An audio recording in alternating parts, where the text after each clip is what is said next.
Hello friends, આજે હું તમારી સાથે શેર કરીશ પહેલી જ વારમાં એકદમ પરફેક્ટ બની જતી પાણીપુરીની રેસીપી. તો બજારમાંથી લેવા કરતાં ઘરે પાણીપુરીની પૂરી બનાવવી ખૂબ જ સહેલી છે, જેમાં આપણે ઘરની સિમ્પલ વાટકીથી પૂરીના લોટને પરફેક્ટ માપ સાથે બાંધશું. સાથે એક સ્પેશિયલ ટેકનિક તમારી સાથે શેર કરીશ, જેનાથી પાણીપુરીની પૂરી દરેક વખતે એકદમ ક્રિસ્પી અને ફૂલેલી જ તૈયાર થશે. પૂરી બનાવવાની ઘણી બધી ટ્રાયલ પછી તમારી સાથે એક એવી પરફેક્ટ રેસીપી શેર કરું છું કે એકવાર આ ટ્રાય કર્યા પછી તમે બજારમાંથી પૂરી ક્યારેય નહીં લ્યો, તે એકદમ જ પરફેક્ટ બનશે. સાથે ઉનાળાને લીધે કાચી કેરી સિઝનમાં છે. આજે આપણે કાચી કેરી અને ઘરના રેગ્યુલર મસાલા સાથે પાણીપુરીનું એકદમ ચટાકેદાર અને ખાટું મીઠું પાણી તૈયાર કરશું. તો બટેટાના ચટપટા મસાલા સાથે એકવાર આ પાણીપુરીની રેસીપી ચોક્કસથી ટ્રાય કરવા જેવી છે. તો ચાલો રેસીપી શરૂ કરીએ. સૌથી પહેલાં પાણીપુરીની પૂરીનો લોટ બાંધવા ઘરમાં રહેલી કોઈ પણ એક વાટકી સેટ કરી લ્યો. તે પ્રમાણે મેં એક વાટકી જેટલો સૂજી રવો લીધેલો છે. તો મેં આ રીતના જાડા રવાનો ઉપયોગ કરેલો છે, જેનાથી પૂરી લાંબા સમય સુધી ક્રિસ્પી રહેશે. હવે મેં તે જ વાટકીના માપથી અડધી વાટકી જેટલો ઘઉંનો લોટ લીધેલો છે. તો રેગ્યુલર રોટલી કરવા માટે જે લોટ વાપરતા હોય તે જ લીધેલો છે. સાથે પૂરી લાંબા સમય સુધી ક્રિસ્પી અને ફૂલેલી તૈયાર થાય તેના માટે 1/4 ટીસ્પૂન જેટલો પાપડ ખાર લીધેલો છે, જે બજારમાં આ રીતના પેકેટમાં મળી જાય છે. આ સિવાય તમે તેનો ઓનલાઈન પણ લઈ શકો છો. હવે બધી જ વસ્તુને લોટમાં મિક્સ કરી લઈએ. તો પૂરી ફૂલેલી બને તેના માટે પાપડ ખારની જગ્યાએ તમે 1/4 ટીસ્પૂન જેટલો બેકિંગ સોડા એટલે કે ખાવાના સોડાનો ઉપયોગ પણ કરી શકો છો, પણ પાપડ ખારથી વધુ સારું રિઝલ્ટ આવે છે. આ સિવાય આપણે પૂરીના લોટમાં કોઈ પણ જાતનું મીઠું કે તેલનું મોણ એડ નથી કરવાનું. અને હવે પાણી એડ કરતા જઈને આપણે પૂરી માટેનો કઠણ લોટ બાંધી લઈએ. તો આ પૂરીને આપણે ક્રિસ્પી તૈયાર કરવાની છે, એટલે આપણે લોટને કઠણ જ બાંધવાનો છે. તો મેં લોટને બાંધી લીધેલો છે અને તે આ રીતનો થોડો કઠણ તૈયાર થયો છે. આ રીતનો લોટ બાંધવામાં મારે અડધા કપથી થોડું વધારે એટલે કે 3/4 કપ જેટલા પાણીની જરૂર પડેલી છે. તો હવે લોટને કોઈ પણ ભીના કપડાથી ઢાંકીને 10 મિનિટ માટેનો રેસ્ટ આપી દઈએ, જેથી સૂજી રવો એકદમ સારી રીતે ફૂલી જાય. તો આપણો લોટ રેસ્ટ કરે છે ત્યાં સુધી પાણીપુરીનું ચટાકેદાર પાણી બનાવવા મેં 1 કપ જેટલા કાચી કેરીના પીસ લીધેલા છે. ઉનાળાને લીધે કાચી કેરી સિઝનમાં છે. હવે તેને બાફવા માટે 1/2 કપ જેટલા ગરમ પાણીમાં એડ કરી દઈએ અને હાઈ ગેસની ફ્લેમ પર તેને ફક્ત 5 મિનિટ માટે બોઇલ કરી લઈએ. તો લગભગ 5 મિનિટ જેવું થઈ ગયું છે અને કેરીના પીસને જોઈએ તો તે સારી રીતે બફાઈને સોફ્ટ થઈ ગયા છે. અહીંયા આપણે કેરીના પીસને પાણીમાંથી નથી કાઢવાના, કારણ કે તેમાં તેની ફ્લેવર રહેલી હોય છે. તો ગેસની ફ્લેમ બંધ કરીને કેરીના પીસને પાણી સહિત બાઉલમાં કાઢી લઈએ અને થોડા ઠંડા કરી લઈએ. તો કેરીના પીસનું મિક્સર ઠંડુ થાય એટલે તેને પીસવા માટે મિક્સર જારમાં એડ કરી દઈએ. સાથે અડધા કપ જેટલા કોથમીરના પાન અને કોથમીરના પાનથી અડધું એટલે કે 1/4 કપ જેટલા ફુદીનાના પાન એડ કરી દઈએ. તીખાશ માટે 4 થી 5 તીખા લીલા મરચાં અને 1 મોટી ચમચી જેટલો પાણીપુરીનો મસાલો એડ કરી દઈએ. તમે તેની જગ્યાએ ચાટ મસાલા પાવડરનો ઉપયોગ પણ કરી શકો છો. સાથે 1/4 ટીસ્પૂન જેટલી હિંગ, 1 ચમચી જેટલો સંચળ પાવડર, સ્વાદ પ્રમાણે મીઠું, 1 ચમચી જેટલો શેકેલા જીરાનો પાવડર અને મેં 2 મોટી ચમચી જેટલો આમલીનો પલ્પ લીધેલો છે. સાથે બધા ટેસ્ટને બેલેન્સ કરવા માટે 2 મોટી ચમચી જેટલો ગોળ એડ કરી દઈએ અને અડધા કપ જેટલું પાણી એડ કરી દઈએ. અને હવે બધી જ વસ્તુને ગ્રાઇન્ડ કરી લઈએ. તો બધી વસ્તુ ગ્રાઇન્ડ થઈને આપણી તીખી અને ખાટી મીઠી પેસ્ટ તૈયાર થઈ ગઈ છે. હવે પાણી બનાવવા માટે બાઉલમાં થોડા બરફના ટુકડા એડ કરી દઈએ. સાથે 3 ગ્લાસ અને 700 ml જેટલું ઠંડુ પાણી એડ કરી દઈએ. હવે વાટેલી પેસ્ટને પાણીમાં એડ કરીને મિક્સ કરી લઈએ. અને હવે પાણીમાં 1/4 કપ જેટલા ઝીણા સુધારેલા કોથમીરના પાન, 1/4 કપ જેટલી ખારી બુંદી, થોડા રેડ ચીલી ફ્લેક્સ અને 1/4 કપ જેટલી ઝીણી સુધારેલી ડુંગળી એડ કરી દઈએ. સાથે પાણી પૂરતું થોડું મીઠું અને 1 મોટી ચમચી જેટલો લીંબુનો રસ એડ કરી દઈએ અને બધી જ વસ્તુને મિક્સ કરી લઈએ. તો બધી વસ્તુ મિક્સ થઈને આપણું એકદમ ચટાકેદાર, થોડું તીખું અને એકદમ ચટપટું પાણી તૈયાર થઈ ગયું છે. એકવાર જરૂરથી ટ્રાય કરજો. તો 10 મિનિટ થઈ ગઈ છે અને લોટને જોઈએ તો લોટ સારી રીતે સેટ થઈ ગયો છે. તો તેને હાથની મદદથી થોડો મસળીને સ્મૂથ કરી લઈએ. તો પૂરીના લોટને મસળવાથી તેમાં એક સ્ટ્રેચીનેસ આવે છે, જેનાથી આપણે પતલી પૂરી તૈયાર કરી શકીએ છીએ. તો તમે જોઈ શકો છો કે મેં લોટને મસળીને આ રીતનો સ્મૂથ તૈયાર કરી લીધેલો છે.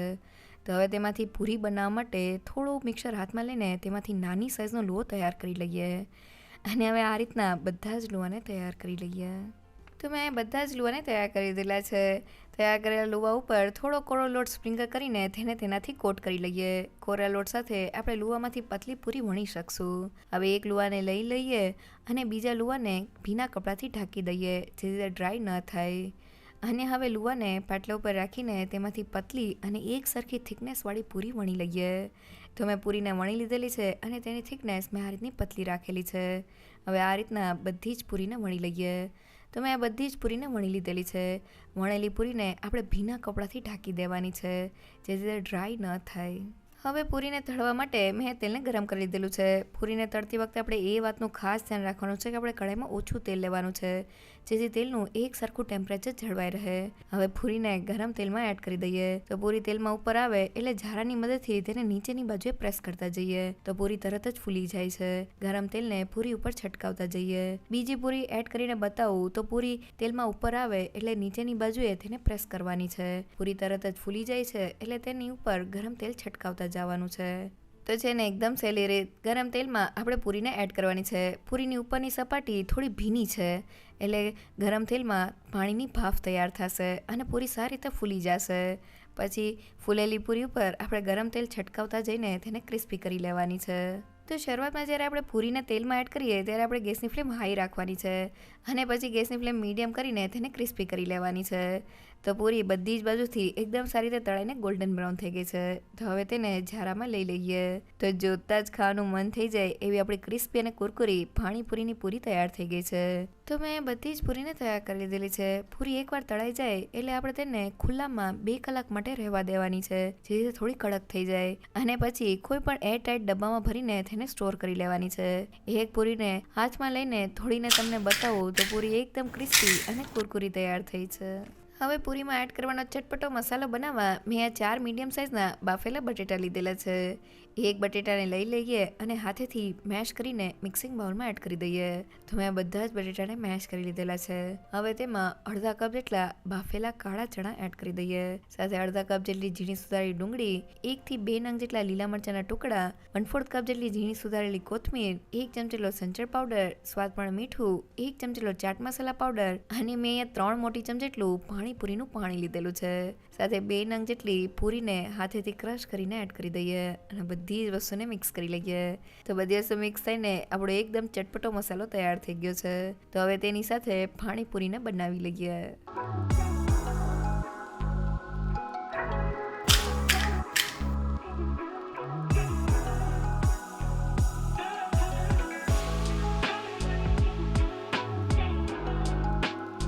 તો આપણું એકદમ ચટકારેદાર, થોડું તીખું અને ખાટું મીઠું પાણી સાથે ક્રિસ્પી પૂરી બનીને તૈયાર થઈ ગઈ છે. પાણીપુરીની પૂરી બનાવતી વખતે બસ તમારે અમુક વાતનું ધ્યાન રાખવાનું છે. પહેલી એ કે પૂરીના લોટ માટે જાડો રવો એટલે કે સૂજી રવાનો ઉપયોગ કરવાનો છે. આ સિવાય બાઇન્ડિંગ માટે આપણે અડધી વાટકી જેટલો ઘઉંનો લોટ લીધેલો છે. ઘઉંના લોટનું માપ આપણે સૂજીથી અડધું રાખવાનું છે. સાથે પૂરીના લોટમાં આપણે કોઈ પણ જાતનું મીઠું કે તેલનું મોણ એડ નથી કરવાનું અને પૂરીના લોટને આપણે કઠણ બાંધવાનો છે. સાથે લોટને થોડી વાર માટે મસળી લેવાનો છે, જેથી તે સ્મૂથ તૈયાર થઈ જાય. અને તૈયાર થયેલા લોટમાંથી જ્યારે આપણે પૂરી વણીએ ત્યારે આપણે પૂરીને ભીના કપડાં વચ્ચે રાખવાની છે. ભીના કપડાં વચ્ચે પૂરીને રાખવાથી પૂરી ઉપર પાણીનું એક લેયર થઈ જશે અને તે પૂરીને જ્યારે આપણે ગરમ તેલમાં એડ કરશું ત્યારે પાણીની ભાફ બનશે અને પૂરી એકદમ ફૂલેલી તૈયાર થશે. સાથે તૈયાર થયેલી પૂરીને આપણે ખુલ્લામાં 2 થી 3 કલાક માટે રાખી દેવાની છે. પછી જ આપણે તેને કોઈ પણ ડબ્બામાં સ્ટોર કરી લેવાની છે. થોડી વાર માટે ખુલ્લી રાખવાથી પૂરી એકદમ ક્રિસ્પી તૈયાર થઈ જશે અને પછી ડબ્બામાં ભરીને તમે તેને 1 મહિના સુધી સ્ટોર કરી શકો છો. તે જરા પણ નથી બગડતી. સાથે રેગ્યુલર પાણીપુરીના પાણીમાં થોડી કાચી કેરી એડ કરવાથી પાણી એકદમ ટેસ્ટી તૈયાર થાય છે. જો તમને મારી આજની રેસીપી ગમી હોય તો મને કમેન્ટ સેક્શનમાં જરૂરથી કહેજો.